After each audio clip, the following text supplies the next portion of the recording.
Assalamu alaikum. Sounds of C. C for cycle, but C for cat. How is that possible? How is it possible that one place is C and in other place it sounds sa? It can be possible. It is possible that one. It is possible that next letter of C is Y-I-E. Then your sa will sound like cycle, celebrate, city. If any letter come except these three letters, your sa will sound like ka. For example, cat, cloud, class, come. If the second alphabet after C is Y-I-E, then it will sound like C.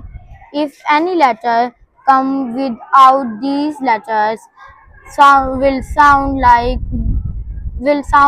ka. Now tell me, how can you pronounce these letters? C A R R O T C E L L O. Thank you.